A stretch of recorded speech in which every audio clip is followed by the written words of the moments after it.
সবাইকে স্বাগত জানাচ্ছি সিএমজি বাংলার সাপ্তাহিক আয়োজন সবুজ পৃথিবী অনুষ্ঠানে। কৃষিভিত্তিক আয়োজনে পুরো সময় আছে আমি আফরিন মে। কৃষি উৎপাদন আর পরিবেশ বান্ধব নানা ঘটনার ৭-১৭ নিয়ে আমাদের আয়োজন সবুজ পৃথিবী।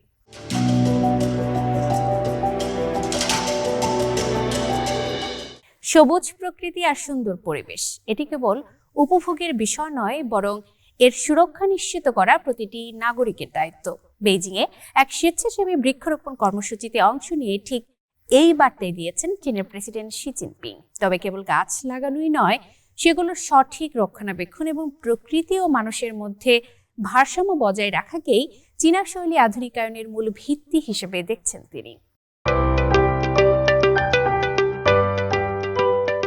চীনের ১৫তম পঞ্চবার্ষিকী পরিকল্পনার প্রথম বছরে এবং দেশব্যাপী স্বেচ্ছায় বৃক্ষরোপণ অভিযানের ৪৫তম বার্ষিকীতে এক অনন্য নজির গড়লেন চীনের প্রেসিডেন্ট শি জিনপিং। সম্প্রতি বেইজিংয়ের ছাংপিং ডিস্ট্রিক্টে শিক্ষার্থী ও স্থানীয় বাসিন্দাদের সঙ্গে কাঁধে কাঁধ মিলিয়ে চারা রোপণ করেন তিনি। গত এক দশকেরও বেশি সময় ধরে চলা এই ঐতিহ্যের মাধ্যমে শি জিনপিং বিশ্বকে এক দৃঢ় বার্তা দিলেন, সবুজায়ন কেবল স্লোগান নয়, এটি একটি দীর্ঘমেয়াদী অঙ্গীকার। এবারের বৃক্ষরোপণ কর্মসূচিটি ভিন্ন মাত্রা পেয়েছে। গত মার্চ মাসে চীন একটি নতুন পরিবেশ ও বাস্তুসংস্থান সংহিতা গ্রহণ করেছে, যা সুন্দর চীন গড়ার আইনি ভিত্তি আরও শক্তিশালী করেছে। প্রেসিডেন্ট শি বলেন, চীন বর্তমানে বিশ্বের যে কোনো দেশের তুলনায় দ্রুত গতিতে সবুজায়ন করছে। তিনি মরুভূমির বিস্তার রোধ এবং বনায়ন বৃদ্ধির মাধ্যমে গ্রেট গ্রিন ওয়াল তৈরির সাফল্যের কথা উল্লেখ করেন। শি জিনপিং জোর দিয়ে বলেন, নতুন পরিস্থিতির প্রেক্ষাপটে এখন কেবল গাছ লাগানোই যথেষ্ট নয়, বরং এর গুণগত মান উন্নয়ন এবং এর থেকে মানুষের অর্থনৈতিক সুবিধা নিশ্চিত করতে হবে। তার বিখ্যাত দর্শন, স্বচ্ছ জল এবং সবুজ পাহাড়ই অমূল্য সম্পদ, এখন চীনের অর্থনৈতিক উন্নয়নের মূল ভিত্তি হিসেবে কাজ করছে। আফরিন মিম, সিএমজি বাংলা। প্রায় এক দশক ধরে মহাকাশে সবজি চাষ করছেন চীনা বিজ্ঞানীরা। ২০১৬ সালে থিয়াংকং 2-এ প্রথম লেটুস বীজ রোপণের মাধ্যমে যাত্রা শুরু হয়। পরে স্থায়ী মহাকাশ স্টেশন থিয়াংকং স্পেস স্টেশনে এই গবেষণা আরও বিস্তৃত হয়। ধানের পূর্ণ জীবনচক্র সম্পন্ন করেন চীনা নভোচারীরা। পরবর্তীতে মিশনগুলোতে চাষ করা হয়েছে লেটুস, চেরি টমেটো এবং মিষ্টি আলু। ভবিষ্যতে দীর্ঘ সময় মহাকাশে মানুষের বসবাস এবং নতুন কৃষি প্রযুক্তি উন্নয়নে গুরুত্বপূর্ণ ভূমিকা রাখছে চীনের এসব গবেষণা।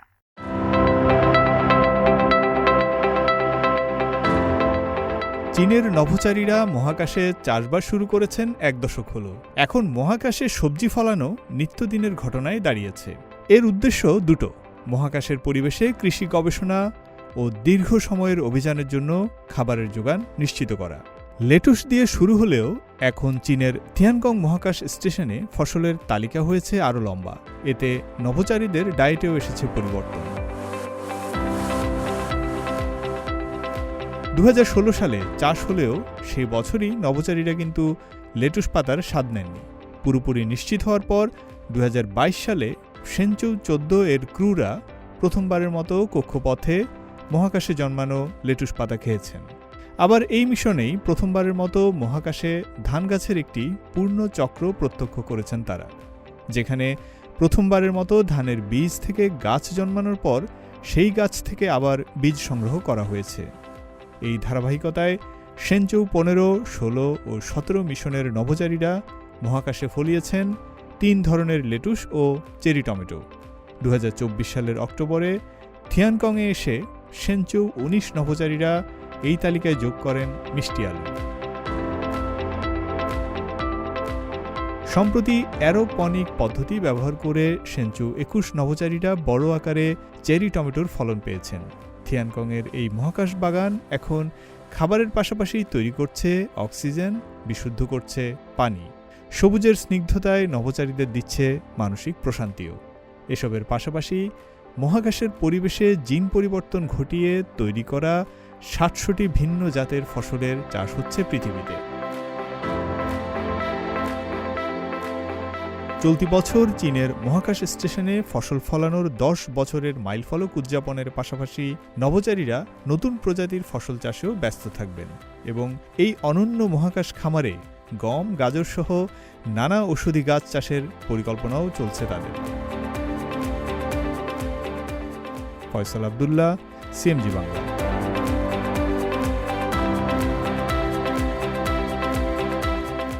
আধুনিক কৃষিতে চীনে বাড়ছে প্রযুক্তির ছোঁয়া। বসন্ত মৌসুমে চাষাবাদের জন্য নিজস্ব স্যাটেলাইট বেইত নেভিগেশন সিস্টেম ও ড্রোনের ব্যবহার চোখে পড়ার মতো। এমন প্রযুক্তি ব্যবহারে একদিকে উৎপাদনকে করে তুলেছে সহজ, অন্যদিকে বাড়ছে ফলনও। এতে লাভবান হচ্ছেন কৃষক।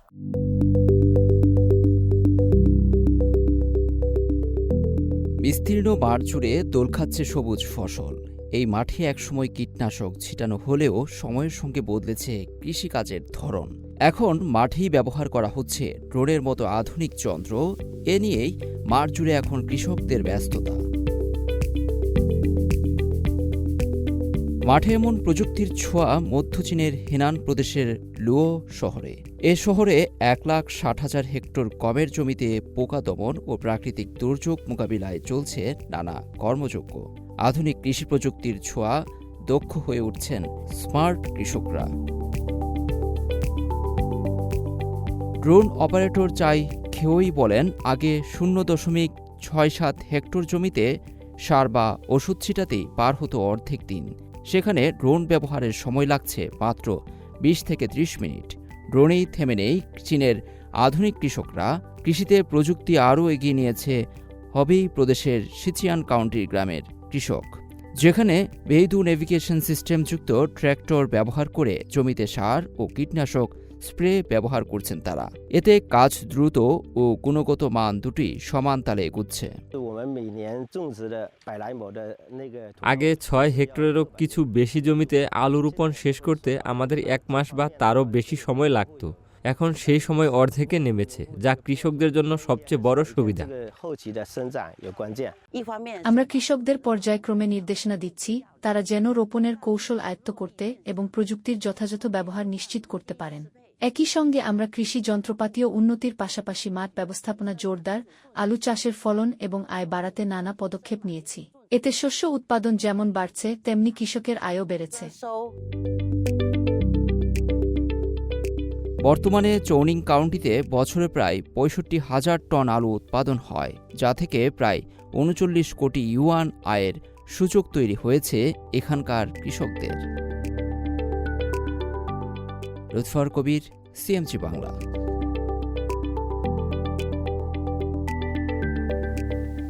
চীনের 9টি প্রধান ধান উৎপাদনকারী প্রদেশে এখন বইছে আগাম ধান চাষের ব্যস্ততা।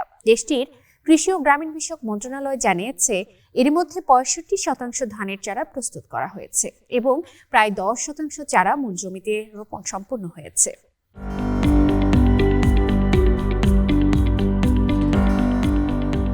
ভোরের প্রথম আলো যখন চীনের বিস্তীর্ণ পলিমাটিতে এসে পড়ে, তখন শুরু হয় এক নতুন লড়াই।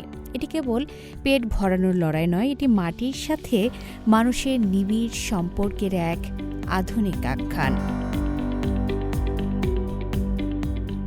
চীনের 9টি প্রধান প্রদেশে এখন চলছে আউশ বা আগাম ধান চাষের মহা উৎসব। আপনি জানলে অবাক হবেন, দেশটির প্রায় 65% চারা এরই মধ্যে রোপণের জন্য প্রস্তুত। কোয়াংতুং থেকে হুনান, চীনের শস্য ভাণ্ডারগুলো এখন কর্মব্যস্ততার সুরে মুখরিত। তবে এই ব্যস্ততা এখন আর আগের মতো কোদাল বা লাঙলে সীমাবদ্ধ নেই। হুনান প্রদেশের ইয়ংসিং কাউন্টির কৃষক হ ইউয়ের কাছে কৃষি মানে এখন জটিল সব ইঞ্জিনিয়ারিং। প্রযুক্তির ছোঁয়ায় চিরায়ত কৃষি আজ হাইটেক ল্যাবে পরিণত হয়েছে। আগে চারা তৈরি করতে আমাদের দিনের পর দিন অপেক্ষা করতে হতো, প্রকৃতির মর্জির উপর ভরসা করতে হতো। কিন্তু এখন আমাদের এই চারা উৎপাদন কেন্দ্রের স্বয়ংক্রিয় মেশিনগুলো যদি পূর্ণ ক্ষমতায় চলে, তবে মাত্র একদিনেই আমরা 47 হেক্টর জমির জন্য চারা প্রস্তুত করতে পারি। গল্পটা কেবল হুনানের নয়, কোয়াংতুং প্রদেশ এবার 10টি বিশেষ উচ্চ ধানের আগাম জাত নিয়ে মাঠে নেমেছে। অন্যদিকে চিয়াংসি প্রদেশে চারা উৎপাদনের সক্ষমতা গত বছরের তুলনায় বেড়েছে 11%। চীনের মাঠগুলো এখন আর কেবল আবাদি জমি নয়, বরং এক একটি বিশাল আধুনিক ল্যাবরেটরি। শুধু ধান নয়, চীনের এই বসন্ত উৎসবে যোগ দিয়েছে ভুট্টা, আলু আর সয়াবিনও। প্রযুক্তির হাত ধরে চীন কেবল ফসল ফলাচ্ছে না, বরং আগামীর বিশ্ব খাদ্য নিরাপত্তার এক নতুন উদাহরণ তৈরি করছে।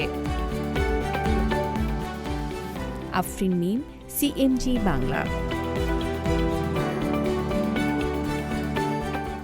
জলবায়ু পরিবর্তনের বৈশ্বিক চ্যালেঞ্জ মোকাবিলায় চীন তার নতুন পঞ্চবার্ষিক পরিকল্পনায় পরিবেশগত নিরাপত্তাকে বিশেষ গুরুত্ব দিচ্ছে।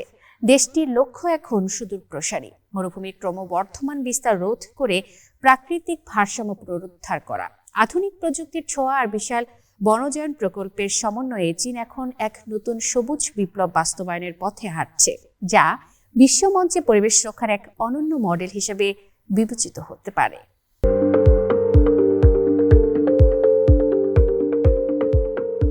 একবিংশ শতাব্দীর পৃথিবীতে জলবায়ু পরিবর্তনের চ্যালেঞ্জ মোকাবিলায় চীন এক অনন্য নজির স্থাপন করতে চলেছে। 2026-2030 মেয়াদী পঞ্চবার্ষিকী পরিকল্পনাকে সামনে রেখে দেশটি তার দীর্ঘমেয়াদী পরিবেশগত নিরাপত্তার উপর সর্বোচ্চ গুরুত্বারোপ করেছে। এই পরিকল্পনার কেন্দ্রবিন্দুতে রয়েছে চীনের সুবিশাল মরুভূমি অঞ্চলের বিস্তার রোধ এবং প্রাকৃতিক ভারসাম্য পুনরুদ্ধার, যা আধুনিক চীনের নতুন সবুজ বিপ্লব হিসেবে পরিচিতি পেতে যাচ্ছে। চীনের মরুভূমি দমনের এই লড়াইয়ে সবচেয়ে বড় হাতিয়ার হয়ে দাঁড়িয়েছে দেশটির ঐতিহাসিক ও বিশ্বের বৃহত্তম বনজায়ন প্রকল্প 3 north shelter belt forest program. একে প্রায় গ্রিন গ্রেট ওয়াল বা সবুজের মহাপ্রাচীর হিসেবে অভিহিত করা হয়। গত কয়েক দশকে মরুভূমিকে সবুজে রূপান্তরের যে যাত্রা চীন শুরু করেছিল, পঞ্চবার্ষিকী পরিকল্পনায় সেটিকে আরও আধুনিক, বিজ্ঞানভিত্তিক এবং গতিশীল করার ঘোষণা দেওয়া হয়েছে। নতুন এই পরিকল্পনায় শুধু গাছ লাগানোই মূল লক্ষ্য নয়, বরং মরুভূমির বাস্তু সংস্থানকে দীর্ঘমেয়াদী স্থায়িত্ব দেওয়াও এর অন্যতম উদ্দেশ্য। চীনের মরুভূমি অঞ্চলগুলোতে যে ক্ষয়িষ্ণু পরিবেশ তৈরি হয়েছে, তাকে পুনরুদ্ধারের মাধ্যমে স্থানীয় জলবায়ু ও মাটির উর্বরতা ফিরিয়ে আনার ওপর বিশেষ জোর দেওয়া হচ্ছে। দেশটির নীতি নির্ধারকদের মতে, মরুভূমির বিস্তার রোধ করা কেবল চীনের অভ্যন্তরীণ বিষয় নয়, বরং এটি বৈশ্বিক পরিবেশগত সুরক্ষার একটি অপরিহার্য অংশ। এই মহাপরিকল্পনার লক্ষ্য হল 2030 সালের মধ্যে চীনের 3টি প্রধান অঞ্চলে মরুভূমি নিয়ন্ত্রণের একটি উল্লেখযোগ্য মাইলফলক অর্জন করা। এই অঞ্চলগুলোর মধ্যে রয়েছে হেসি করিডোর তাকলামাকান মরুভূমি অঞ্চল, হরকিন ও হুন শান্ডাকের মতো বালুকাময় ভূমি এবং ইয়োলো রিভারের বাঁক সংলগ্ন এলাকা। এই লক্ষ্য অর্জনে চীন সুনির্দিষ্ট কিছু পরিবেশগত মানদণ্ড নির্ধারণ করেছে। দশকের শেষ নাগাদ এসব অঞ্চলে বন ও তৃণভূমির আচ্ছাদন 40.9% উন্নীত করা, 67% ব্যবহারযোগ্য বালুকাময় ভূমিকে নিয়ন্ত্রণের আওতায় আনা এবং বালুকাময় অঞ্চলের সামগ্রিক উদ্ভিজ্জ আবরণ 22% নিয়ে যাওয়ার উচ্চাভিলাষী লক্ষ্যমাত্রা নির্ধারণ করা হয়েছে। তিনি আরও জানান, রিমোট সেন্সিং, কৃত্রিম বুদ্ধিমত্তা এবং বিগ ডাটার মতো অত্যাধুনিক প্রযুক্তি ব্যবহারের মাধ্যমে এই পুরো কার্যক্রমকে আরও নিখুঁত ও কার্যকর করা হচ্ছে। 2026-2030 সালের এই লক্ষ্যমাত্রা পূরণে চীন অত্যাধুনিক প্রযুক্তির সহায়তা নিচ্ছে। কৃত্রিম বুদ্ধিমত্তা এবং দূর অনুধাবন বা রিমোট সেন্সিং প্রযুক্তি ব্যবহার করে বনজায়নের জন্য উপযুক্ত ভূমি নির্বাচন এবং চারাগাছের বেঁচে থাকার হার পর্যবেক্ষণে বিপ্লব আনা হয়েছে। মরুভূমির প্রতিকূল পরিবেশে টিকে থাকতে সক্ষম এমন প্রজাতির গাছ নির্বাচন এবং মাটির আর্দ্রতা ধরে রাখার বিশেষ কৌশল এখন 3 নর্থ প্রকল্পকে আরও কার্যকর করে তুলেছে। মরুভূমির বিস্তার রোধ করা চীনের জন্য একেবারে অর্থনৈতিক এবং সামাজিক চ্যালেঞ্জ। মরুভূমির ধুলোঝড় থেকে জনপদ রক্ষা, কৃষিজমির সুরক্ষা এবং স্থানীয় জনগোষ্ঠীর জীবনযাত্রার মানোন্নয়নে এই সবুজ বেষ্টনী এক অতন্দ্র প্রহরীর মতো কাজ করছে। বিশেষজ্ঞদের মতে, চীন যদি এই মহাপরিকল্পনা সফলভাবে বাস্তবায়ন করতে পারে, তবে তা বিশ্বের অন্যান্য দেশের জন্য মরুভূমি ব্যবস্থাপনার একটি আদর্শ মডেল হয়ে উঠবে। চীনের এই সবুজ অগ্রযাত্রা কেবল মরুভূমিকে সবুজে ফেরাবে না, বরং পৃথিবী নামক গ্রহের ফুসফুসকে আরও সজীব ও শক্তিশালী করে তুলবে। প্রকৃতির সাথে প্রযুক্তির এমন মেলবন্ধনই হতে পারে জলবায়ু সংকটের যুগে বেঁচে থাকার প্রধান চাবিকাঠি। সাকিব সিকান্দার, সিএমজি বাংলা।